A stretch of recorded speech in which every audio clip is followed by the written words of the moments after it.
राहुल जोर से खींचो, इस वाटर पंप को जोर से खींचो, ताकत से खींचो। कैसे खींच रहे हो तुम? सही तरीके से इस वाटर पंप को खींच ही नहीं पा रहे हो। अरे मोदी जी, मुझे एक बात समझ में नहीं आती है। एक तो आपके वाटर पंप से हम अपने खेत में सिंचाई करने के पैसे देते हैं, ऊपर से इस वाटर पंप को आप हम ही से खिंचवाते हो। अरे लालू जी, खड़े खड़े मुंह देख रहे हो, थोड़ा सा धक्का लगा दो इस वाटर पंप पे। वाटर पंप बिल्कुल खिंचे से नहीं खिंच रहा है। देखो राहुल, मैं तुम्हें साफ सी एक बात बताऊं, इस गांव में सिर्फ एक ही वाटर पंप है मेरा, और मैं किराए पर ये अपना वाटर पंप चलाकर लोगों के खेत की सिंचाई करता हूं।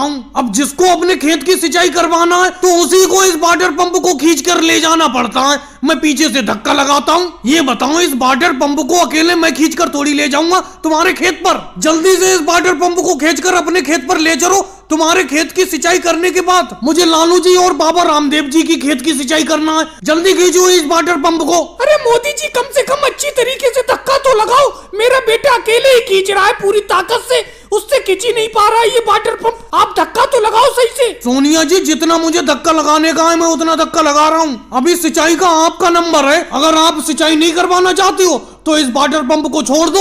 देखो योगी जी अकेले ही खींच कर ले जाएंगे इस वाटर पंप को अपने खेत पर। अरे मोदी जी, आप बार बार योगी जी और बाबा रामदेव जी के खेत की सिंचाई की बात कर रहे हो। अरे मैं भी तो खड़ा हूँ यहाँ पर। मैं तो इन योगी जी और बाबा रामदेव जी से पहले खड़ा हुआ हूँ। मेरे खेत की सिंचाई होना है इस राहुल के खेत की सिंचाई के बाद। राहुल, अगर तुम सही तरीके से इस वाटर पंप को नहीं खींच पा रहे हो तो छोड़ो, मैं अपने खेत पर खींच कर ले जाता हूँ इस वाटर पंप को सिंचाई के लिए। अरे मोदी जी, आपने वाटर पंप से सिंचाई के रेट बहुत बढ़ा दिए।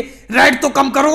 आप 1 बीघा खेत की सिंचाई के पूरे 500 रुपए लेते हो। गांव में किसी दूसरे का वाटर पंप नहीं है, उसी का तो फायदा उठाते हो आप। योगी जी, मैं तुमसे जबरदस्ती करता हूँ? अगर तुम्हें मुझसे सिंचाई नहीं करवाना है तो मत करवाओ। योगी जी, अभी धड़ाके की बारिश हो जाए तो मोदी जी अपना ये वाटर पंप लेकर घर बैठ जाएंगे। कोई सिंचाई करवाने वाला नहीं होगा, खेतों में लबालब पानी हो जाएगा। वो तो जब तक बारिश नहीं हो रही है तब तक लोग सिंचाई करवा रहे हैं, क्योंकि बिना पानी के खेत सूख रहे हैं।